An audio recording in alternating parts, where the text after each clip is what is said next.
여러분, 호기롭게 편입 준비 시작했다가 여름 되면 절반 넘게 포기한다는 사실 알고 계신가요? 이건 제가 학원 다닐 때 직접 경험한 실화입니다. 날이 더워지기 시작하니까 늘 보던 학생들이 어느 순간 안 보이더라고요. 요즘 재수랑 편입 고민하시는 분들 많으시죠? 하지만 편입도 절대 만만하게 보셔서는 안 됩니다. 오늘은 한국외대 미커만고 편입 합격생인 제가 학생들이 편입을 망하는 대표적인 이유 4가지, 그리고 그에 대한 해결책을 알려드릴 건데요. 이 영상 하나로 여러분은 다른 경쟁자들보다 10배는 더 합격률이 올라갈 거라 저는 장담합니다.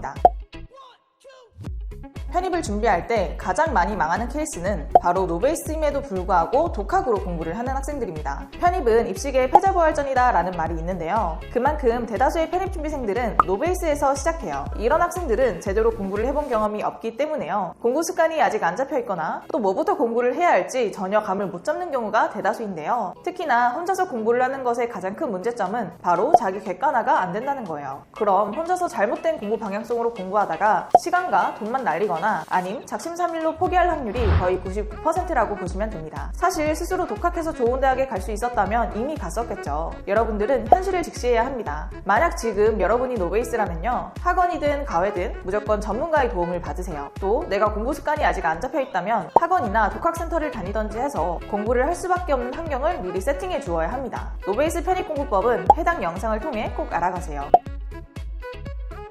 보통 편입을 결심하면 90% 이상의 학생들이 바로 학원부터 등록을 하는데요. 하지만 편입학원을 고르실 때는 반드시 주의해야 하는 게 있습니다. 편입은 수능보다 준비하는 학생들이 적기 때문에요. 잘 가르치는 강사님들도 굉장히 한정되어 있고 강사들 간의 실력 격차도 큰 편이어서요. 누구 수업을 듣느냐가 여러분의 편입 합격률을 크게 좌우합니다. 따라서 현강을 들으실 분들은 강남, 신촌, 종로에 있는 학원을 다니는 걸 추천드리는데요. 해당 지점들은 편입학원들의 본진이라서요. 타 지점보다 강사진 라인업을 많이 신경 쓰기 때문이에요. 하지만 그렇다고 또 스타 강사 이름만 보고 학원을 등록해서는 안 됩니다. 스타 강사분들도 타겟층이 달라서 2등급 이상의 베이스 좋은 학생들을 타겟으로 수업하는 분들도 있고요. 노베이스 학생들을 중상위권으로 빠르게 끌어올려주는 강사분도 계세요. 그런데 베이스가 좋지 않은 학생이 이 상위권 학생들을 타겟으로 하는 강사분의 수업을 들으면 어떻게 될까요? 남들은 다 아니까 수업에서 다루지 않는 내용들을 나만 모르는 상태에서 듣게 되니까요. 이해도 안 되고 시간만 허비하게 될 수 있겠죠. 그러니까 바로 수업 등록부터 하지 마시고요. 각 선생님들의 샘플 강의를 미리 꼭 들어보시고 나의 수준에 맞는 강사님의 수업을 선택해주세요. 그리고 혼자서 나에게 맞는 편입 강사를 찾기 어렵다면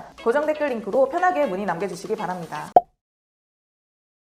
편입을 망하는 대표적인 이유 3번째는 바로 편입 커뮤니티를 자주 방문하는 겁니다. 간혹 편입 커뮤니티에 하루에 한 번 이상씩 습관적으로 방문하는 분들이 있는데요. 이런 커뮤니티에 들어가 보면 공감하는 내용이 많아서 위안이 되기도 하고 유익한 정보도 꽤 있는 것 같아서 그 마음은 이해하는데요. 하지만 여러분, 수험생에게 시간은 곧 돈입니다. 한두 번 정도 정보 찾는 용으로 방문하는 건 괜찮지만 매일 습관적으로 커뮤니티를 둘러보는 건 여러분의 공부에도 치명적인 영향을 미칠 수 있어요. 특히나 지금 편입할까 고민하는 분들 중에서도 커뮤니티에 떠도는 편입 정보들을 다 찾아보는 분들도 계실 건데요. 이게 정보를 아예 찾지 않고 시작하는 것도 문제지만 너무 많이 찾아보고 시작하는 것도 문제입니다. 왜 시작이 반이다 라는 말도 있잖아요. 정보를 찾고 고민하느라 시간을 너무 끌다 보면 결국 선택도 못하고 편입 골든타임을 놓치게 될 수 있어요. 차라리 그 시간에 어떤 거든 빨리 시작한다면 1년 뒤에 훨씬 더 좋은 결과가 여러분들을 기다리고 있을 겁니다.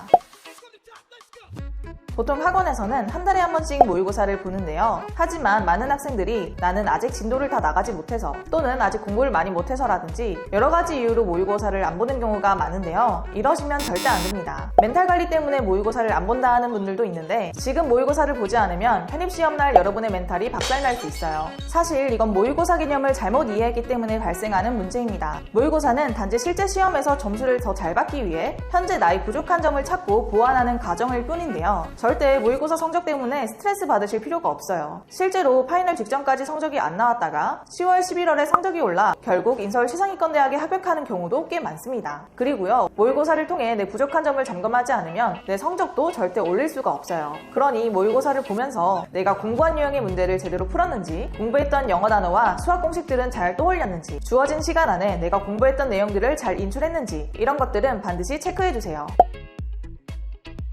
오늘은 편입을 망하는 대표적인 유형 4가지와 이걸 해결할 수 있는 방법까지 모두 알려드렸는데요. 많은 학생들이 더 좋은 대학, 더 많은 기회를 얻기 위해 편입에 도전합니다. 저 역시 그랬는데요. 실제로 저는 편입을 성공하기 전에 무려 3번의 수능을 모두 망친 경험이 있습니다. 그때 당시에 저는 학벌 컴플렉스와 패배감 덩어리였는데요. 하지만 10개월 만에 편입을 성공시키면서 제 자신에게 다시 떳떳해질 수 있었고 그 이후에 어떤 일을 하든 잘할 수 있겠다라는 자신감을 되찾을 수 있었습니다. 물론 편입을 준비하는 여정이 결코 쉽지만은 않을 거예요. 내 20대 청춘을 희생하고 오로지 공부에만 매진을 해야 하니까요. 하지만 저는 직접 해봤기 때문에 확신해서 말씀드릴 수 있습니다. 지금 현재 여러분의 공부 베이스가 어떻든 간에 앞으로 어떤 지원 전략과 공부법으로 준비하느냐에 따라 1년 뒤 여러분의 모습은 180도 달라져 있을 겁니다. 오늘 영상을 보시고 편입에 대해 더 궁금한 점이 있으시다면 고정 댓글 링크로 편하게 문의 남겨주시고요. 다음엔 더 좋은 컨텐츠로 만나 뵙겠습니다. 감사합니다.